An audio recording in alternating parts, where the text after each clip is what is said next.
Item number 1, माननीय वित्त मंत्री Shrimati Nirmala Sitharaman ji. Item number 1. Item number 1. Sir, with your permission, I rise to lay on the table a copy each of the following papers, Hindi and English versions, under Article 281 of the Constitution, Report for 2026 to 2031, Volume 1, Main Report of the 16th Finance Commission. 2. Report for 2026-2031, Volume 2, Annexures of the 16th Finance Commission. Number 3, explanatory memorandum as to the action taken on the recommendations contained in the above report. Item number 2, माननीय वित्त मंत्री Nirmala Sitharaman ji.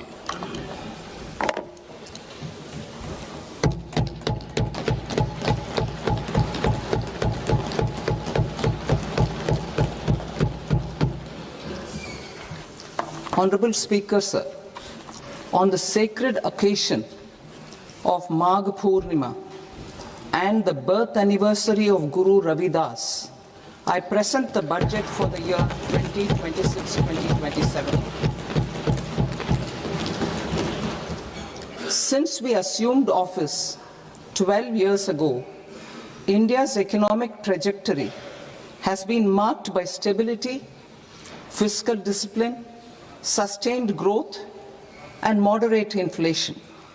This is the result of conscious choices we have made, even in times heightened uncertainty and disruption. Our government, led by Honorable Prime Minister Modi, has decisively and consistently chosen action over ambivalence, reform over rhetoric, and people over populism. We have pursued far-reaching structural reforms, fiscal prudence and monetary stability, whilst maintaining a strong thrust on public investment. Keeping Atmanirbharta as a lodestar, we have built domestic manufacturing capacity, energy security, and reduced critical import dependencies. Simultaneously, we have ensured that citizens benefit from every action of the government, undertaking reforms to support employment generation, agricultural productivity, household purchasing power, and universal services to people.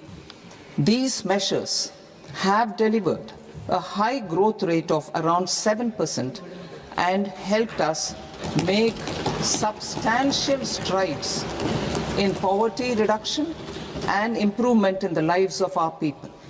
Today, we face an external environment in which trade and multilateralism are imperiled and access to resources and supply chains are disrupted. New technologies are transforming production systems while sharply increasing demands on water, energy, and critical minerals. India will continue to take confident steps towards Vikasit Bharat, balancing ambition with inclusion. As a growing economy with expanding trade and capital needs, India must also remain deeply integrated with global markets, exporting more and attracting stable long-term investment. As I begin Part A, I want to express my gratitude to the people for standing firmly with us as we forge our way together towards becoming one of the largest economies of the world.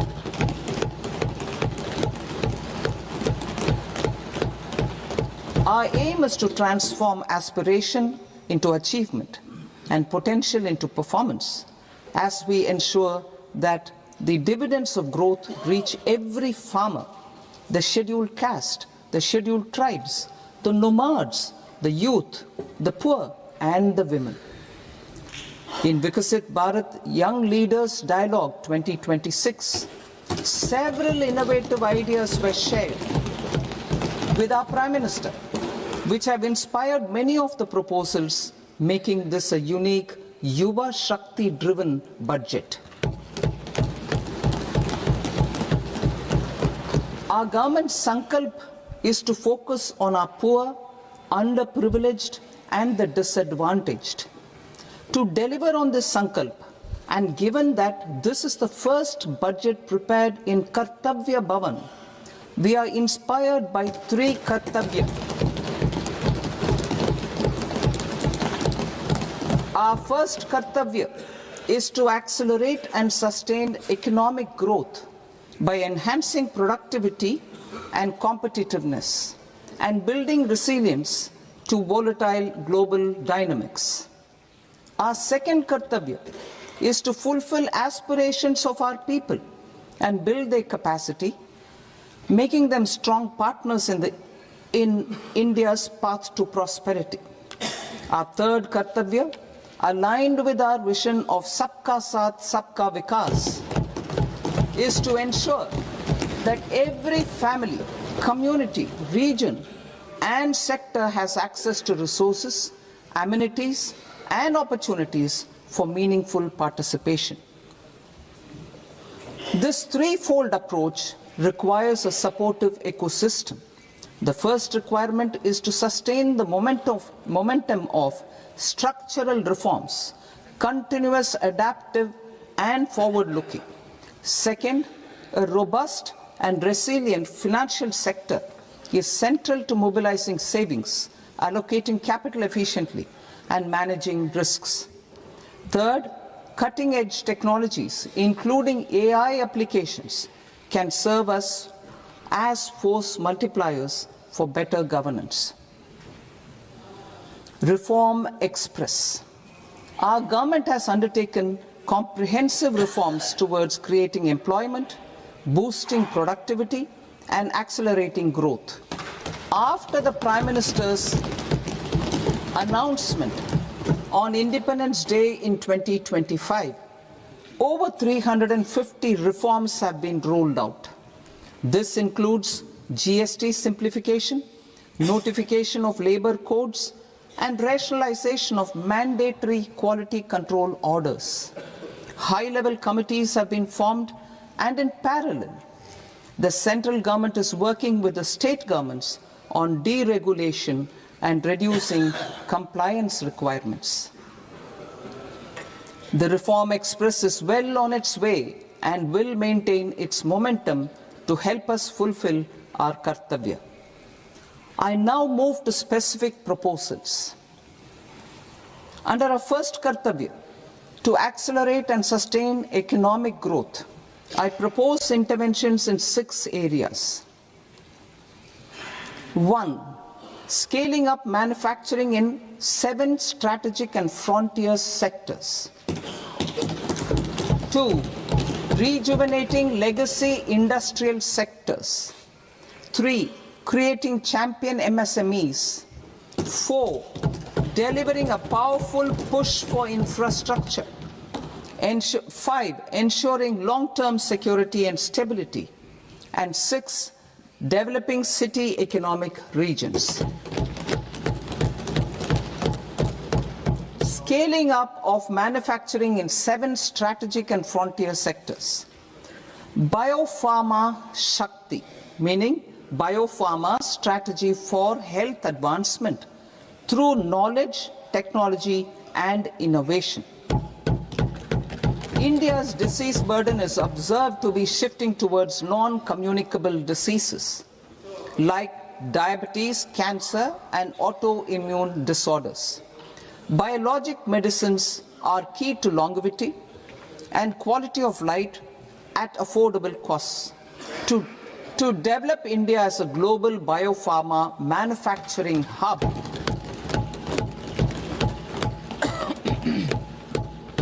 I propose the Biopharma Shakti with an outlay of 10,000 crores over the next 5 years. This will build the ecosystem for domestic production of biologics and biosimilars. The strategy will include a biopharma-focused network with 3 new national institutes of pharmaceutical education and research, popularly known as NIPERS, and upgrading 7 existing ones. It will also create a network of 1,000 accredited India clinical trials sites. We propose to strengthen the Central Drug Standard Control Organization to meet global standards and approve timeframes through and approval timeframes through a dedicated scientific review cadre and specialists. India's semiconductor mission 1.0 expanded India's semiconductor sector capabilities. Building on this, we will launch ISM 2.0 to produce equipment and materials, design full-stack Indian IP, and fortify supply chains. We will also focus on industry-led research and training centers to develop technology and skilled workforce. The Electronics Components Manufacturing Scheme, launched in April 2025 with an outlay of 22,919 crores, already has investment commitments at double the targets. We propose to increase the outlay to 40,000 crores to capitalize on this momentum.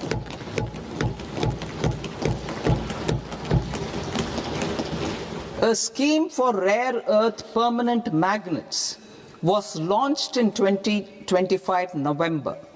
We now propose to support the mineral-rich states of Odisha, Kerala, Andhra Pradesh, and Tamil Nadu to establish dedicated rare earth corridors to promote mining, processing, research, and manufacturing. To enhance domestic chemical production and reduction import dependency and reduce import dependency, we will launch a scheme to support states in establishing 3 dedicated chemical parks through challenge route on a cluster-based plug-and-play model. Strong capital goods.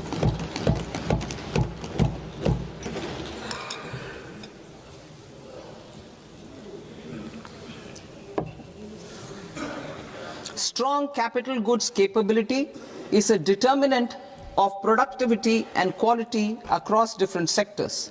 Towards building this capacity, I propose the following. High-tech tool rooms will be established by central public sector enterprises at 2 locations as digitally enabled automated service bureaus that locally design, test, and manufacture high-precision components at scale and at lower cost. 2. A scheme for enhancement of construction and infrastructure equipments will be introduced to strengthen domestic manufacturing of high value and technologically advanced CIE. This can range from lifts in a multi-storied apartment or firefighting equipment in multiplexes, large or small, and to tunnel boring equipments for building metros and high-altitude roads. I also propose a scheme for container manufacturing to create a globally competitive container manufacturing ecosystem with a budgetary allocation of 10,000 crores over a 5-year period. For the labor-intensive textile sector, I propose an integrated program with 5 subparts. 1. The National Fiber Scheme for self-reliance in natural fibers, such as silk, wool, and jute, man-made fibers, and new age fibers. Textile expansion and employment scheme to modernize traditional clusters with capital support for machinery, technology upgradation, and common testing and certification centers. 3. The National Handloom and Handicraft Program to integrate and strengthen existing schemes and ensure targeted support for weavers and artisans. Tex Eco Initiative to promote globally competitive and sustainable textiles and apparels. Samarth 2.0 to modernize the upgrade the textile skilling ecosystem through collaboration with industry and academic institutions. Further, I propose to set up mega textile parks in challenge mode. They can also focus on bringing value addition to technical textiles. I propose to launch the Mahatma Gandhi Gram Swaraj initiative to strengthen khadi, handloom and handicrafts. This will help in global market linkage and branding. It will streamline and support training, skilling, quality of process and production. This will benefit our weavers, village industries, one district, one product ODOP initiative, and also our rural youth. India has the potential to emerge as a global hub for high quality, affordable sports goods. I propose a dedicated initiative for sports goods that will promote manufacturing, research, and innovation in equipment design as well as material sciences. Rejuvenation of legacy industrial clusters. I propose to introduce a scheme to revive 200 legacy industrial clusters to improve their cost competitiveness and efficiency through infrastructure and technology upgradation. Creating champion SMEs and supporting micro enterprises. Recognizing MSMEs as a vital engine of growth, I propose a three-pronged approach to help them grow as champions. Equity support. I propose to introduce a dedicated 10,000 crores SME growth fund to create future champions, incentivizing enterprises based on select criteria. I also propose to top up the Self-Reliant India Fund set up in 2021 with 2,000 crores to continue support to micro enterprises and maintain their access to risk capital. Liquidity support. With TREDS, more than 7 lakh crore has been made available to MSMEs. To leverage its full potential, I propose 4 measures. 1. Mandate TREDS as the transaction settlement platform for all purchases from MSMEs by CPSEs, serving as a benchmark for other corporates. 2. Introduce a credit guarantee support mechanism through CGTMSE for invoice discounting on TREDS platform. 3. Link GEM with TREDS for sharing information with financiers about government purchases from MSMEs, encouraging cheaper and quicker financing. 4.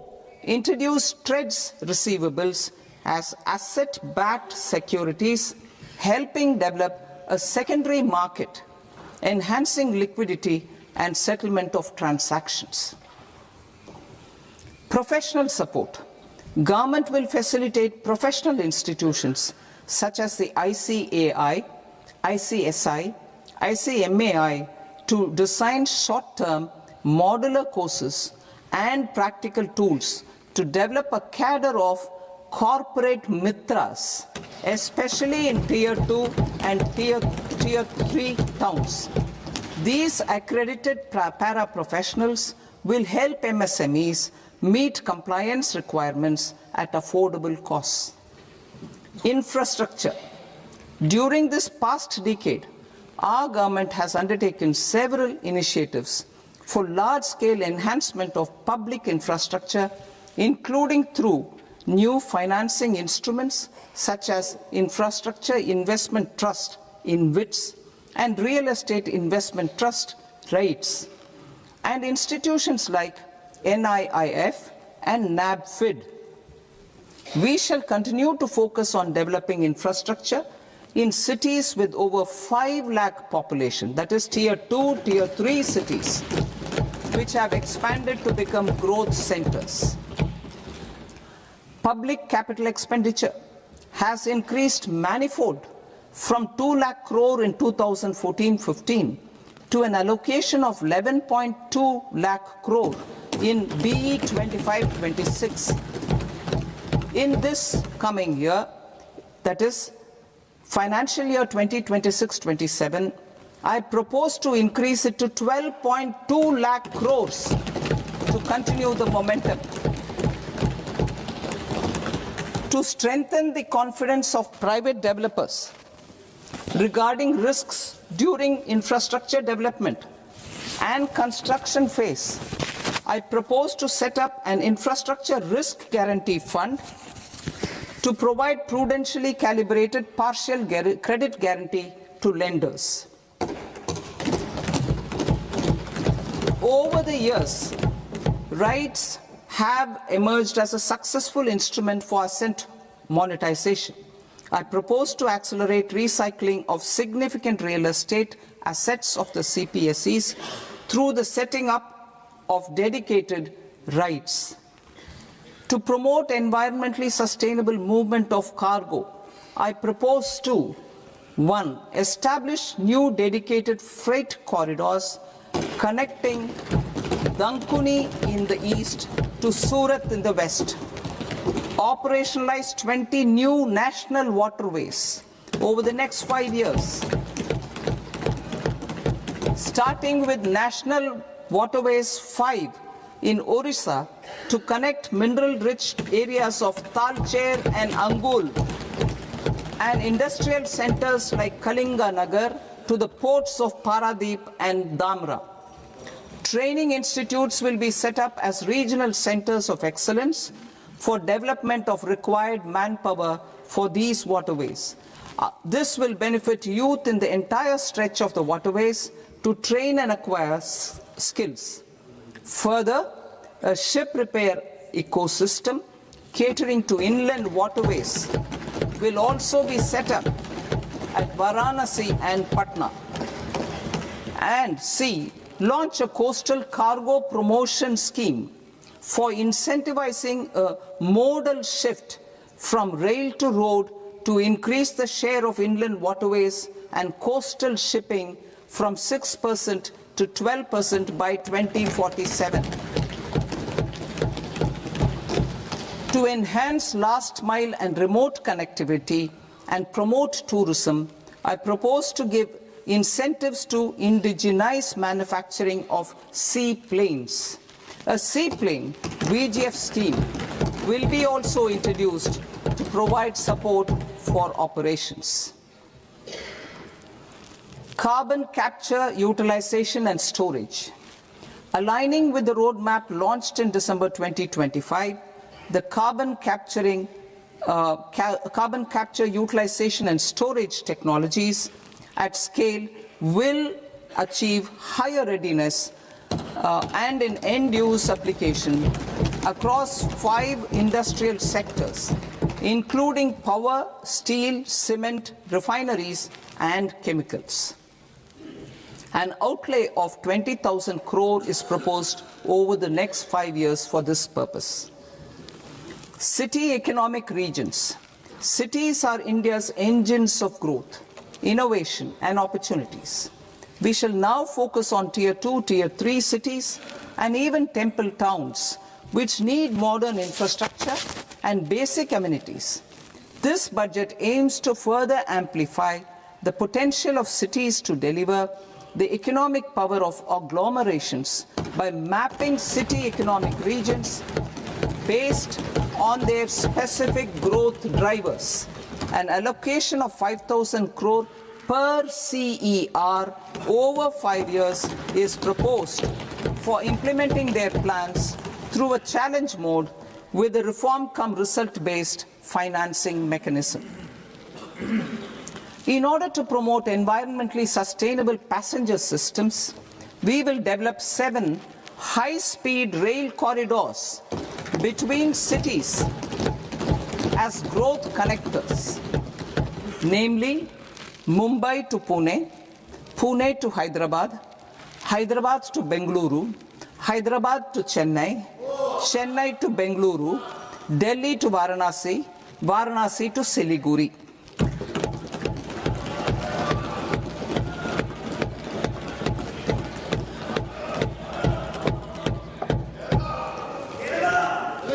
Financial sector. The Indian banking sector today is characterized by strong balance sheet, historic highs in profitability, improved asset quality, and coverage exceeding 98% of villages in the country. At this juncture, we are well placed to futuristically evaluate the measures needed to continue on the path of reform-led growth of this sector. I propose setting up a high-level committee on banking for Vikasit Bharat. High-level committee on banking for Vikasit Bharat to comprehensively review the sector and align it with India's next phase of growth, while safeguarding financial stability, inclusion, and consumer protection. The vision for NBFCs for Vikasit Bharat has been outlined with clear targets for credit disbursement and technology adoption in order to achieve scale and improve efficiency in the public sector NBFCs. As a first step, it is proposed to restructure the Power Finance Corporation and Rural Electrification Corporation. I propose a comprehensive review of the foreign exchange management non-debt instruments rules to create a more contemporary, user-friendly framework for foreign investments consistent with India's evolving economic priorities. Corporate bond market.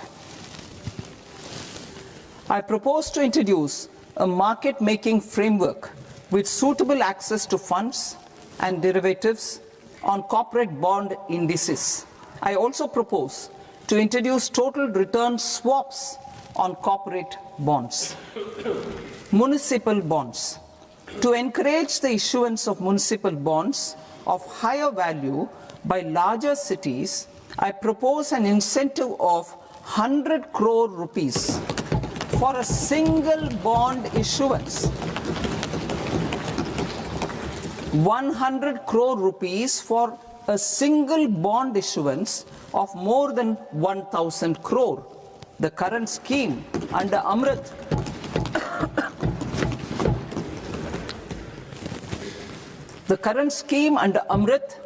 which incentivizes issuances up to 200 crores only, will also continue to support smaller and medium towns. That will also continue to support the smaller and medium towns. Ease of doing business. Individual persons resident outside India, PROI, will be permitted to invest in equity instruments of listed Indian companies through the Portfolio Investment Scheme. It is also proposed to increase the investment limit for an individual PROI under the scheme from 5% to 10%, with an overall investment limit for all individual PROIs to 24% from the current 10%. Emerging technologies including AI. 21st century is technology driven. Adoption of technology is for the benefit of all people. Farmers in the field, women in STEM, youth keen to upskill, and Divyangjan to access newer opportunities. The government has taken several steps to support new technologies through AI Mission, National Quantum Mission, Anusandhan National Research Fund, and Research and Development and Innovation Fund. Our second kartavya is to fulfill aspirations and build capacities. Close to 25 crore individuals have come out of multi-dimensional poverty through a decade of our government's sustained and reform-oriented efforts.